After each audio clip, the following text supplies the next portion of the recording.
Ayan. Hello mga ka-OFE. Hi. So wonderful greetings sa ating mga viewers worldwide.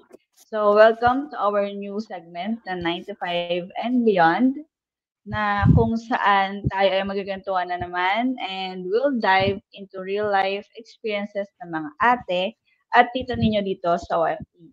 Also, please don't forget to subscribe to our FB page and YouTube channel para mapanood ang iba pa nating mga OFE segments. Yan. So, without further ado, get ready to connect with 95 and beyond. So, kung papakilala po ako po si Artistic Juru. Ayan. And ako naman si Creative Comes. And of course, ang your multitasking tita, si Tita Joyce. At nasabi nga ni Jurs na meron na naman tayong bagong segment. And itong segment na to is quite special because relatable ito sa lahat. Since ang bilis na ng panahon at malapit na ang bare months, so nasa ano na tayo pang pang ilang taon na natin from pandemic. So now, just imagine, before wala tayong idea nung mangyayari. Ngayon, magki-Christmas na naman. So, malapit na rin ma-conclude yung 2025 and we're making big decisions. And of course, sa abot na ating makakaya, we're trying to make it work. And kahit na ang daming kalamidad, alam niyo naman yung mga issues ngayon, hindi natin yung ma-pause kasi kailangan pa rin nating magpatuloy. Even with our personal struggles, kailangan pa rin nating mag-move forward. Kaya ang first set of questions natin will be paano mo i-describe ang yung 2025 so far? And ang unang sasagot niya na yung tita, syempre. So for me, ang aking 2025 ay puno ng plot twist. Madaming masasaya, malungkot, nakakapagtaka, at of course, nakaka-inspire na nangyari sa akin this 2025. And sa lahat ng yon siguro ang one word na itatapat ko sa 2025 ko is staying amazing. So hindi pala siya one word, two words pala siya. So staying amazing in spite of challenges, staying amazing na kahit napagod ka na, and staying amazing with your loved ones. Kasi by staying amazing, you're upholding your values and hindi gano'n kadaling maging positive. Pagod man 'yan, challenging man 'yan, or you're in the midst of problems, and of course, sa work relations natin and personal ones. So, yung pagiging amazing is a personal choice. So, for me, in 2025 ko na kahit madaming plot twists, I'm trying to make it work.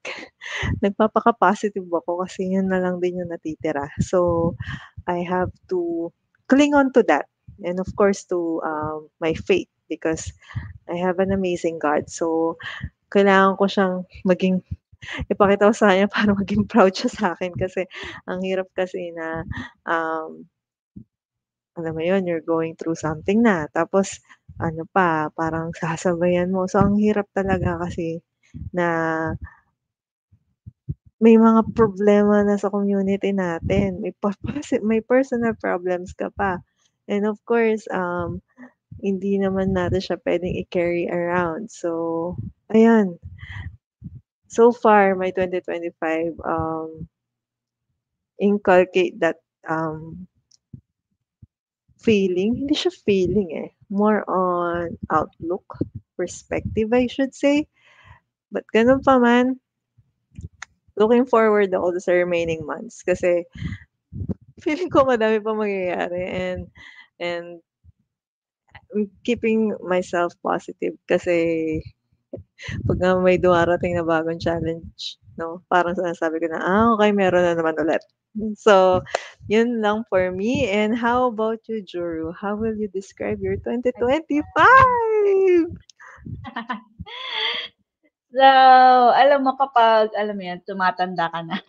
'Pag tumatanda, yung hindi ka na ate, tita ka na. So, 'pag tumatanda na tayo parang ang bilis na ng araw. Parang, alam mo yun, parang kaka-January pa lang. Pero ngayon magbe-bare months na o bare months na. So, siguro gano'n talaga, eh, kapag dumadami din kasi yung responsibilidad mo tapos parang feeling mo, ang bilis-bilis na ng panahon kasi ang dami mo din kasing hinaharap. Ang dami mo ding ginagawa, ang dami mo ding iniisip. Pero if I would ano, tama ba? Describe my 2025 so far, I'd say it's ano, ano bang word? Blessed. Oh, blessed. Pangalan yun ng business na. Kasi mahirap siya in many ways, pero at the same time, naging smooth pa rin kasi yung 2025 namin so far. Kasi yes, I tend to worry a lot kasi. Pero every single day kasi God provides. Teka lang, sakit ng tenga ko. God provides, tapos God answers, and parang He reminds me that even yung marami akong weaknesses, parang He is my strength. Ganun. So, kahit sa mga moments na reflection namin, lagi kong nare-realize na, naiiyak ako. Hindi kasi napupuwing ako.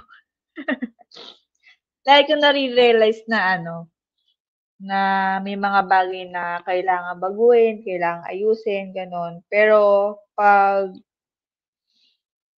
nangingibabaw yung gratitude. Parang nangingibabaw yung gratitude ngayong taon. Yun lang. Napupuwi ako, naiyak tuloy ako. Ayun po. Sa'kin naman po siguro, masasabi ko, year 2025 is very unpredictable, gano'n. Talagang hindi hindi mo siya in-expect. At the same time, ito din yung masasabi kong taon na mapapaano ko na lang, yun pala yun Lord, parang gano'n. So, parang ito na yung starting point nung answers ni Lord from all dun sa mga past years na nagtatanong ako sa kanya.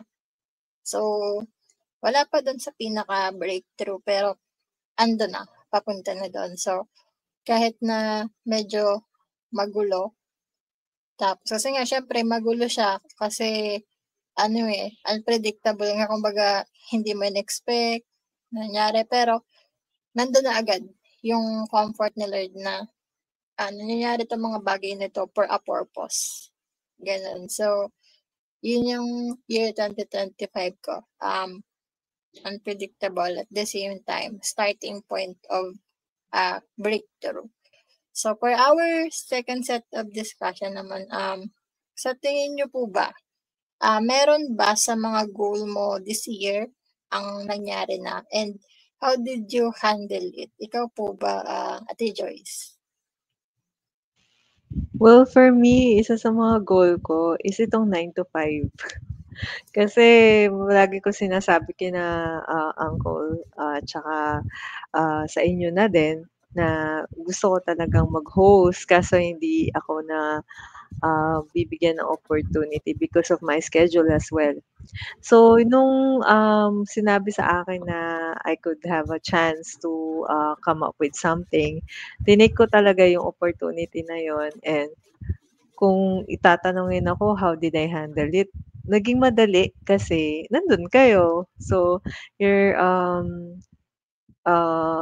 a big factor of this, segment because this is actually an experiment.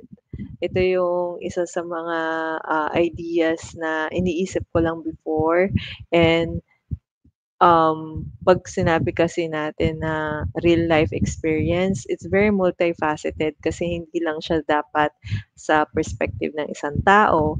Kaya, in-encourage ako ni na uncle na, maybe I want to ask, the girls, I want to ask the girls to participate, sabi kong ganyan. Then sabi nila, "Yeah, sure." Kasi, from different ages, different, setting, different background.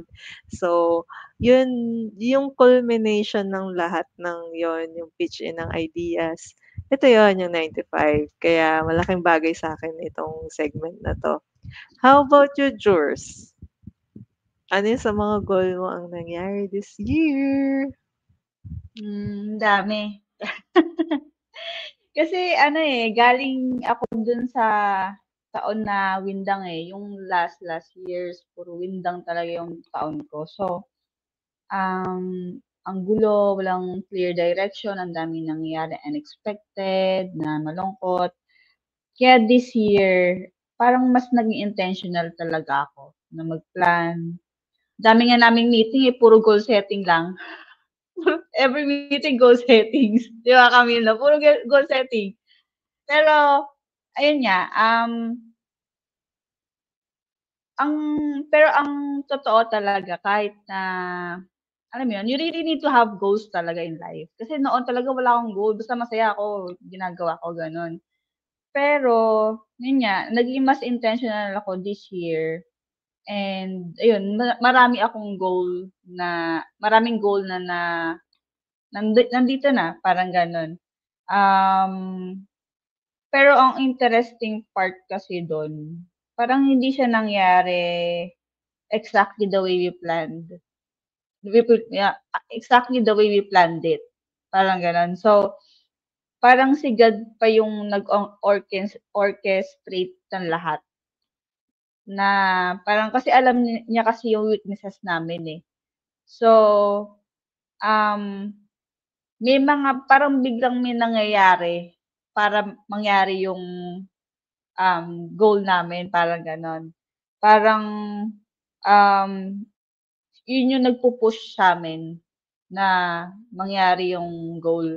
Kasi kapag kasi naggo-goal settings ka, tapos ang daming task, ang daming gagawin, ganyan. Alam mo yun, kaya mo namang gawin. Pero ano hindi mo matapos, hindi mo masimulan, hindi mo din mapagpatuloy. Pero this year, ang daming nangyari na biglaan. Kaya nangyari yung mga goals namin na-achieve, gano'n. And paano namin siya na-handle? Naku, hindi namin we didn't handle everything perfectly. May mga times na sablay talaga siya, tapos overwhelming talaga kasi nga biglaan and all. Pero at the end of the day, it was God who handles it all. Yan. So,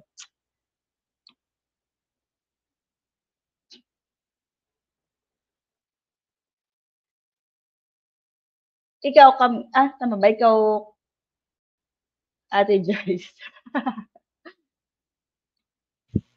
Actually turn na ni Cams. Okay. Nawindang. Ito na naman yung windang. Sige, ayaw salita. Ikaw, Cams. Ayan. So, medyo relate ako doon kay Ate Joro talaga. So, year 2024, ang dami ko talagang goal na sinet.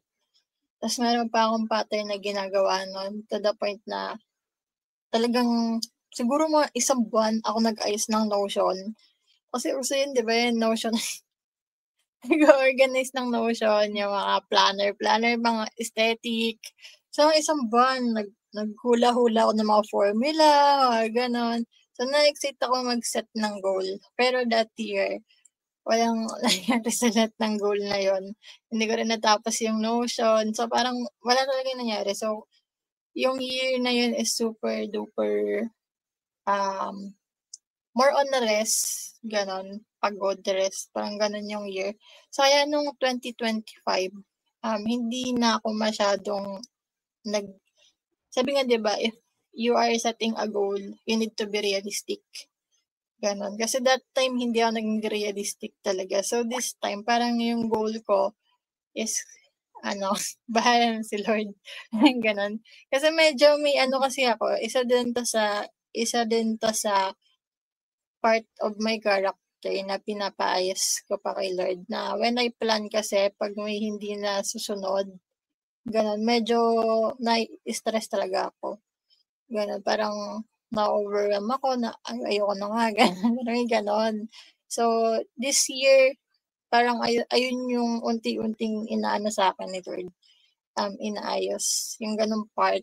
So, hindi mo na nag-plan and then nare-realize ko na lang, yun nga, yung sabi ni Ate Joro, na unti-unti yung mga goal mo before, yung mga kahit umano lang sa isip mo, dumaan lang sa isip mo, nangyayari na siya because of something na nangyari na hindi mo in-expect na ayun pala yung result, yung goal mo before na nakamit mo na, gano'n. Siguro,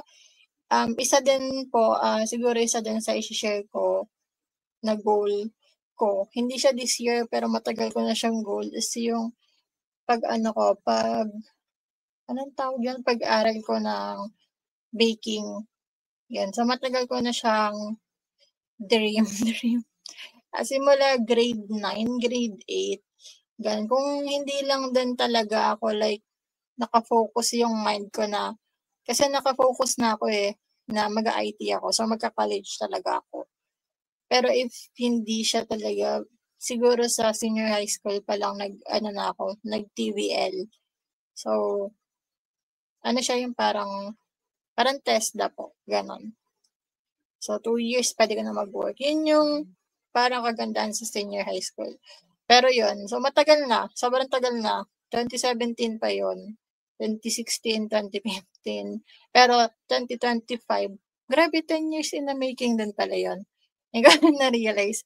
So, 2025 siya natupad and super hindi ko talaga, basta nakita ko na lang, may enroll na ako, ganyan.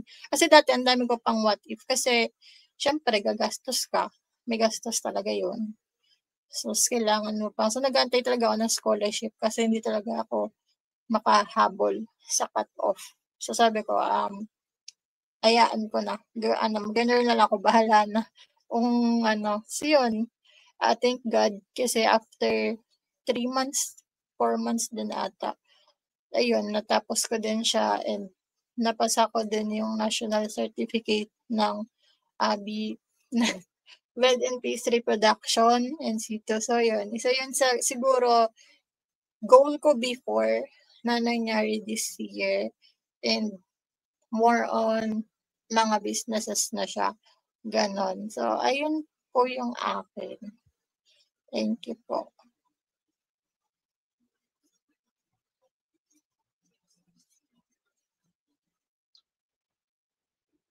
Ayan. Ay, nagla-lag. Oo, alam mo ako yung ako yung nakaka-experience nung mga experiment ni Cams. Mahilig kasi ako sa tinapay dito siya nagbe-bake. Kaya congrats sa'kin. Sa'kin, oo. Sabi ko, excited nga ako, sobrang excited. Sabi ko, si Kami, magbe-bake na naman si Kami. Alam mo, kaya nga minsan kapag nagbe-bake si Kami, ibebenta niya, sabi ko, parang ako lang lagi nakakaubos ng yung tinda ni Kami. May Anyway, ganyan kami nung pandemic sa Singapore. 'Di ba bawal bumili-bili kung saan-saan. Nagturuan kami kung paano mag-bake. Kaya nood kami ng YouTube kaya I can relate. Araw-araw may tinapay at saka cake. Ako kasi may list tinapay. Ako nakakaubos ng mga gawa ni Camille. So, okay. Kala ko kwentuhan to eh. Nagkwentuhan naman talaga, pero meron tayong set of question ngayon. So, yung third and last set of discussion natin is this. So, what advice can you offer to individuals who are disheartened by the challenges they have faced this year? Ayan, Ate Joyce. Thank you very much for the wonderful question. Well, hindi naluma itong um, statement na 'to. Habang buhay may pag-asa. So, every time kasi na, 'pag iniisip mo na, matapos na yung taon, ano ba 'yan, yung puro gano'n, 'di ba? So, nauuna yung rant and of course, it's okay to rant. It's okay na namnamin yung mga bad side of things. Pero to be disheartened, siguro, we have to take a pause din. Kagaya na nasabi ni Jules kanina, be grateful.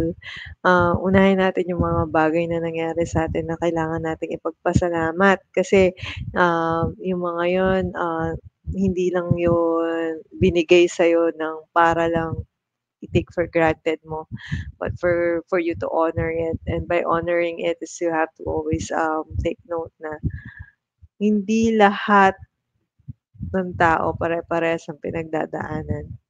And of course, I want to highlight yung, sinabi kanina ni, Kams na hindi siya na-dishearten na every time na may magta-try siya, dumadating pa rin yung opportunity for her to be offered no scholarship.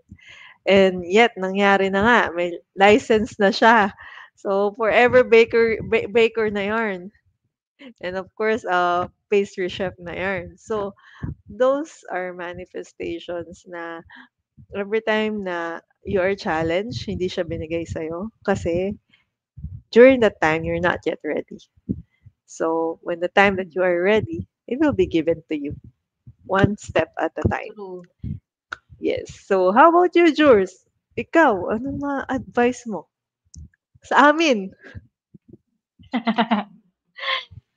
Una sa lahat, normal lang naman na ma-dishearten. Na it's normal. Yung parang you accept na it's normal na ma-dishearten. And yung kasi yung minsan, yung part na yun, parang ma-pride pa tayo na, no, it's, kaya ko to, ganyan. Pero, minsan kailangan natin tanggapin na it's okay na ma-disheartened, na malungkot, ganyan. Kasi kasama yun sa journey yung mga emotions na yan, yung sadness, frustrations, tas worries, gano'n. Actually, and ayun nga, they actually teach me kasi nawawala ata ako. Ayun, so they actually teach me to keep pushing yung mga emotion na yon. They give yung mga emotion na yon, they give us redirection.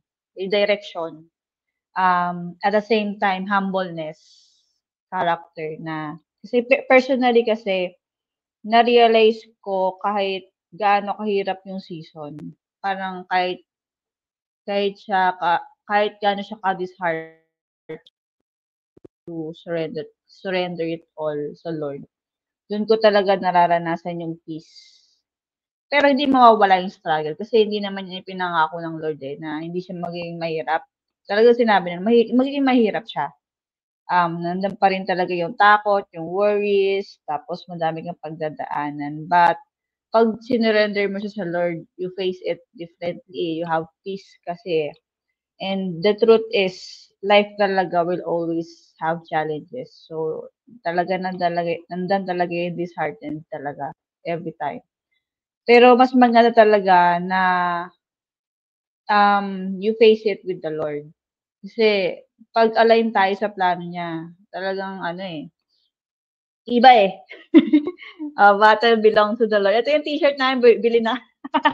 Biglang gano'n. So, kahit gaano kahirap, you realize that you're not facing it alone. So, battle belong to the Lord. Bili na pa ako sa Shopee Grace Apparel Shop. Ikaw, Camille, i-market mo din si Grace, si Grace Apparel. Ayun, actually, ayun, agree ako kay Ate Juro. Medyo gas-gas na kung papakinggan, eh, 'no? Pero, um, have hope, trust God lang talaga. Kumbaga sa kanya yun din kasi yung life verse ko na, hope as an anchor in Christ din talaga.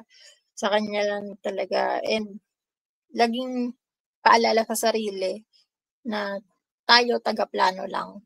Tagaplano lang tayo, taga-organize, but still si God pa din yung magpapatupad ng mga plano na yun. So, according ba yan sa will niya? According ba yan sa dapat talagang mangyari? Ayan ba yung identity mo? Ayan ba yung destiny mo? So, it depends din talaga kay God. So, yun nga, yung mga challenges, dumarating sila with a lesson eh. So, you need to be aware what kind of lesson yung binibigay ng challenge na yan sa'yo this time. Kasi hindi lang siya basta dadating para pahirapan ka lang. Hindi ganun. Hindi ganun yung design ng Lord sa atin na maghirap ka lang. Kasi dumating na sa point ng ganun eh. Parang, Lord, ano ba yan? Dapat ba yung buhay ba dapat maghirap na lang ganun? Parang napaka-unfair, ganyan. So, hindi pala siya ganun. It's a blessing na dumarating ka sa point na gano'n. Kasi parang sabi nga ni Ate Joyce kanina, um, hindi ka pa, there's a possibility na that time hindi ka pa ready doon sa prayer mo eh. So yung mga struggles na to, mga challenges na to, binigay na sa'yo ni Lord or nilet yan sa'yo ni Lord so that lumago ka pa, mag-grow ka pa, na deserve, kumbaga yung ikaw na deserve dun sa prayer mo. Ganon. So, that's a possibility. So, that's why we must take every moment of our life as an opportunity to grow. Ganon. So, ayun, sobrang ganda na tong topic na to kasi grabe yun nga, nabanggit ni Ate Joyce kanina, August na agad. Kaya ako nagugulat ako. August na agad. Tapos, bare months na. Ayun nga yung sabi ko nga yung isa sa mga na-post ko, nagulat talaga ako kasi may nag-order na agad ng envelope na pang Christmas. Sabi ko, ha? August pa lang. Kasi hindi pa bare months, parang hindi pa bare months tapos meron na agad nag-order. So, yun nga, sobrang bilis lang ng panahon and yung mga lahat yung pagdadaanan natin is for our good din naman and for other people na nasa paligid natin. So, how about Ate Joyce, ikaw po ba, may takeaway ka po ba sa ating topic for tonight? Yes, of course. Because this year moved many mountains sa buhay ko. May it be sad moments or happy moments. So during those time, I just realized something that bad situation doesn't mean a bad year. So kung bibilangin ko yung magagandang bagay, talaga namang mapapantayan pa rin yun talaga ng um, good memories na tuwing nalulungkot ako na yung mga bad memories nangyari. Pero na-realize ko na yun yung reason why we face another year because we are shaped into someone in every year. So yung version ko ng 2024 is very far from 2025. Kasi nung 2024, napaka-go-getter ko. Lahat na lang gusto kong gawin. Pero ngayon 2025, pumipili lang ako ng ito lang muna. Pa-prioritize ko yung health ko. Oh, this month of September, school girl ako. Yung gano'n. Kasi 'pag ginawa ko talaga siya ng masyadong sabay-sabay, so parang nawawala yung yung tawag nito, momentum for something. Yung time mo to praise or time for you to take care of yourself and be with your family. Isipin mo yung 2025, matanda na yung mga parents natin, ikaw din. Tapos darating na naman yung 2026. Yung para bang, ibang year na naman, ano kaya yung mangyayari? Yung parang, ayaw mo namang mag-worry about that. Pero, future is always a mystery. However, always have to keep our faith na whatever happens this 2025, kung paano man siya na-unfold, it means something to you. And iba-iba yon sa bawat tao. Ikaw, Juro, any takeaway? Ano sasarap niyong pakinggan Kaya na lang mag-takeaway joke. Sa'kin um, I feel siyempre hindi pa kasi tapos, hindi pa tapos yung taon, pero feeling mostly ang naiisip kong mga word ngayon is dead end. Parang yung mga challenges na dumadating sa'min, parang I feel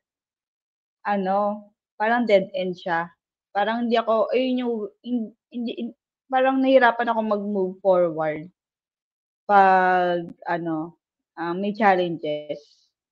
Pero, like kong iniisip na ngayon na challenges is not dead ends.